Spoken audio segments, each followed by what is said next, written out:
Hello students, welcome on my science classes. आज हम 9th class से बायोलॉजी सब्जेक्ट का चैप्टर जो कि हम कंटिन्यू कर रहे थे टिश्यू, उसी को आगे कंटिन्यू करेंगे। स्टूडेंट्स, हमने मेरिस्टेमेटिक टिश्यू को डिस्कस किया था, जिसमें हमने 3 टाइप पढ़ी थी। अब आगे हम पढ़ने जा रहे हैं परमानेंट टिश्यू को। कि हमने ये भी डिस्कस किया था कि सेल मिलकर क्या बनाती हैं, टिश्यू बनाती हैं। तो देखिए स्टूडेंट्स, परमानेंट टिश्यू क्या होता है?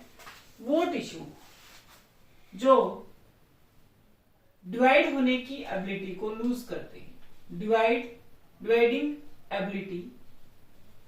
एबिलिटी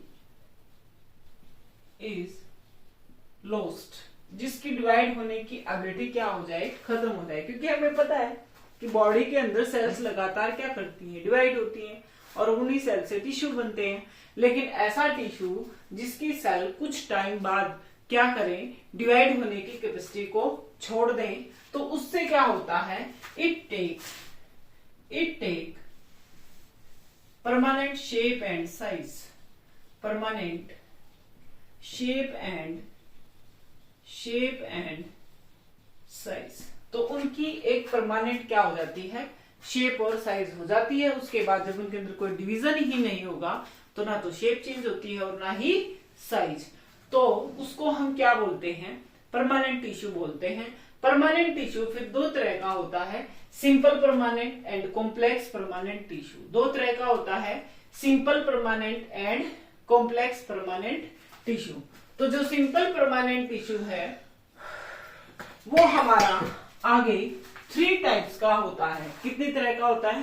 3 तरह का, पैरेन्काइमा, कोलेनकाइमा और स्क्लेरेन्काइमा। 3 तरह का कैसा बताया, पैरेन्काइमा और कोलेनकाइमा और स्क्लेरेन्काइमा, उसको क्या बोलते हैं, टिश्यू होता है। ये कौन सा, सिंपल टिश्यू। ये 3 तरह का होता है। तो सबसे पहले हम पैरेन्काइमा को डिस्कस करने वाले हैं। जो पैरेन्काइमा है ये अनस्पेशलाइज्ड सेल से बना होता है, अनस्पेशलाइज्ड सेल से बना होता है। दूसरी बात इसके बारे में, इसकी वाल कैसी होती हैं, थिन वाल्स होती हैं। जो सेल्स की वाल होती हैं वो कैसी होती हैं, थिन होती हैं। तीसरी बात क्या है, जितनी भी सेल्स होती हैं ऑल आर लिविंग सेल्स, सारी की सारी कैसी होंगी, लिविंग सेल्स होंगी। जितनी भी सेल्स होती हैं इसके अंदर वो सारी की सारी कैसी होती हैं, लिविंग सेल्स। अगर मैं सिंपल परमानेंट टिश्यू की बात करूं तो ये हमारे एपिडर्मिस के साथ पाया जाता है। एक बार देख लीजिए, जो आउटर लेयर होती है उसको क्या बोलते हैं, एपिडर्मिस। उसके बाद कोलेनकाइमा, फिर पैरेन्काइमा। तो ये टिश्यू बिल्कुल कहाँ मिलता है, एपिडर्मिस के साथ मिलता है। तो ये कहता है कि पैरेन्काइमा कैसा होता है, अनस्पेशलाइज्ड सेल का बना होता है, थिन वाल होती हैं। तीसरी बात हमने क्या पढ़ी कि जितनी भी सेल होती हैं लिविंग सेल होती हैं। चौथी बात इसके बारे में क्या है, it have more internuclear space. Internuclear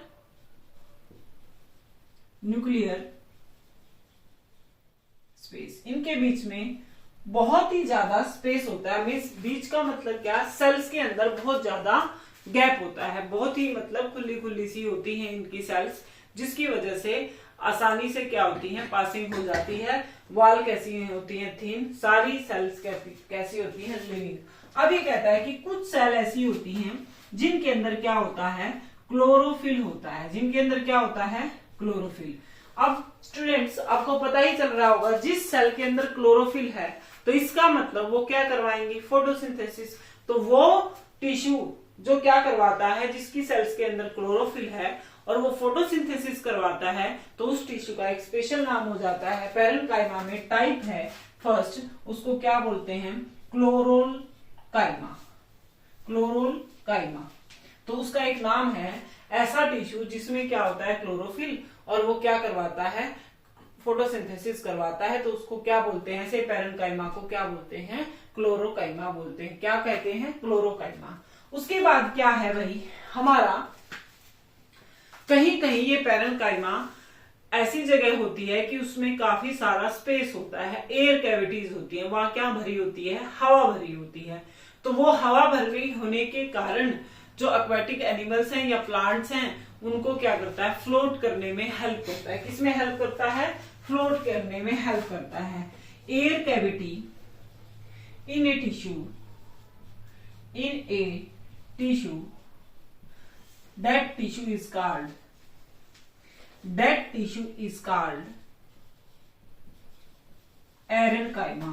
तो उसको क्या बोलते हैं, एरेनकाइमा बोलते हैं। तो स्टूडेंट्स हमने पढ़ा पेरेनकाइमा के बारे में। पेरेनकाइमा की दो टाइप है, क्लोरेनकाइमा और एरेनकाइमा। क्लोरेनकाइमा क्या होता है, जिस टिश्यू के अंदर क्लोरोफिल होता है और उसकी सेल्स फोटोसिंथेसिस कराती हैं, उसको क्या बोलते हैं, क्लोरेनकाइमा बोलते हैं। और दूसरी टाइप क्या है कि उसके अंदर केविटीज होती हैं, उन केविटी के अंदर एयर होती है और उनको क्या बोलते हैं, एरेनकाइमा। उस टिश्यू को क्या बोलते हैं, एरेनकाइमा। तो अब हम नेक्स्ट टिश्यू की बात करते हैं जो कि हमारा क्या है, कोलेनकाइमा। क्या है, कोलेनकाइमा। इसकी भी सेल्स की अगर मैं बात करूं तो लिविंग सेल्स का बना हुआ होता है। कैसा होता है, लिविंग सेल्स का। दूसरी बात क्या है कि इसके अंदर काफी सारी क्या होती है, स्पेस कम होता है। Space is very less. Space क्या होता है, थोड़ा सा पेरेनकाइमा की बजाय कम होता है। और सेल्स की वॉल भी थिक होती है। Wall is thick. वॉल कैसी होती है, थिक होती है। ये वाला जो हमारा टिश्यू है ज्यादातर कहाँ मिलता है, पेरेनकाइमा और कहाँ मिलता है, जो ग्रिथ होती है उसके अंदर पाया जाता है। और ये क्या करता है, मैकेनिकल सपोर्ट देता है। क्या देता है, मैकेनिकल सपोर्ट। अब ये मैकेनिकल सपोर्ट किस किस वे में देता है, मैकेनिकल सपोर्ट किस वे में देता है, जैसे आप लोगों ने देखा होगा जो हमारे बेल वगैरह होती हैं उसके ऊपर क्या होते हैं, इस तरीके के टेंड्रिल्स होते हैं। ऐसे वो टेंड्रिल क्या करता है, किसी दूसरे पेड़ की या किसी भी ऑब्जेक्ट का सहारा लेकर बेल को क्या कर देता है, खड़ा कर देता है। तो उस तरह की जो स्ट्रेंथ है वो कौन देता है, ये कोलेनकाइमा देता है। दूसरा, इसकी वजह से हमारे पौधे की क्या होती है, फ्लेक्सिबिलिटी होती है। क्या होती है, फ्लेक्सिबिलिटी। हम लोग देखते हैं ना कि हम पौधे को मोड़ देते हैं, छोड़ते ही वो वापस से कैसा हो जाता है, सीधा हो जाता है। तो ये फ्लेक्सिबिलिटी किसके कारण होती है, कोलेनकाइमा के कारण होती है। किसके कारण होती है, कोलेनकाइमा के कारण। अगर इसकी सेल्स की शेप की बात करूं, किसकी बात करूं, शेप की, तो कैसी होती हैं, एलोंगेटेड होती हैं और इरेगुलर शेप की होती हैं। एलोंगेटेड होती हैं और इरेगुलर शेप की होती हैं। तो स्टूडेंट्स ये हमने कोलेनकाइमा के बारे में डिस्कस किया।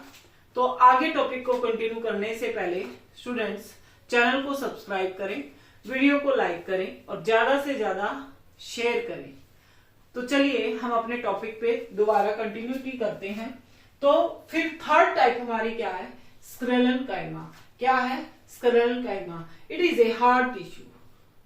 इट इज हार्ड टिश्यू, बहुत हार्ड टिश्यू होता है और ज्यादातर स्टेम के अंदर ये पाया जाता है। कहाँ पाया जाता है, स्टेम के अंदर।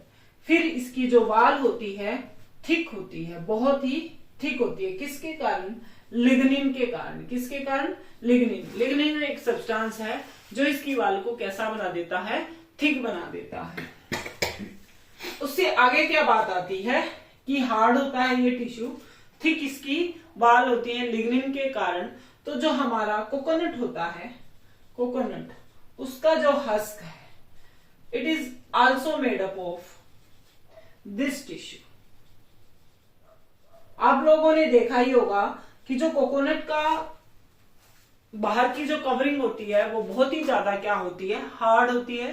तो वो किस टिश्यू के कारण होती है, स्क्लेरेनकाइमेटस टिश्यू के कारण। ये भी हमारे बॉडी को या ऑब्जेक्ट को या सब्सटेंस को क्या देता है, स्ट्रेंथ देता है। क्या, क्योंकि ज्यादा मजबूत होने के कारण ये उसको क्या देता है, स्ट्रेंथ। इसकी जो सेल्स होती हैं, inter space is totally absent, पूरे तरीके से एब्सेंट होता है। इसकी जो हमारी मतलब शेप होती है वो बिल्कुल मतलब कहीं भी कोई न्यूक्लियर स्पेस नहीं होता है। एक सेल दूसरी सेल के साथ बिल्कुल चिपकी हुई होती है, कोई भी स्पेस प्रेजेंट नहीं होता है। और ये स्क्लेरेंकाइमा टिश्यू कहाँ मिलता है? जो सीड की कवरिंग होती है। भाई अक्सर आपने देखा होगा किसी भी फ्रूट का आप सीड ले लीजिए, बहुत ही ज्यादा हार्ड होता है, तो उसके अंदर लगभग क्या होता है? स्क्लेरेंकाइमा टिश्यू होता है। उसके अलावा नट्स के अंदर जितने भी नट्स आप लोग खाते हो सभी की जो कवरिंग होती है वो भी बहुत हार्ड होती है। वो भी किसके कारण होती है? स्क्लेरेंकाइमेटस टिश्यू के कारण। तो स्टूडेंट्स ये हमने सिंपल परमानेंट टिश्यू को डिस्कस किया। एक बार इसका डायग्राम देख लीजिए। मैंने बताया था बाहर वाली कवरिंग क्या होती है? एपिडर्मिस, उसके बाद कोलनकाइमा, फिर पैरेन्काइमा, और फिर हमारा ये जो है पैरेन्काइमा है, ये हमारा क्या होता है? फ्लोएम। और ये सबसे अंदर जो ग्रिथ में मिलता है उसको क्या बोलते हैं? जाइलम बोलते हैं। तो स्टूडेंट्स ये हमने सिंपल परमानेंट टिश्यू को डिस्कस किया। नेक्स्ट वीडियो में हम कॉम्प्लेक्स परमानेंट टिश्यू को डिस्कस करेंगे। और मैं आशा करती हूँ कि आपको मेरी वीडियो पसंद आई होगी। तो ज्यादा से ज्यादा वीडियो को लाइक करें, शेयर करें और मेरे चैनल को सपोर्ट करें। Thank you for watching my videos.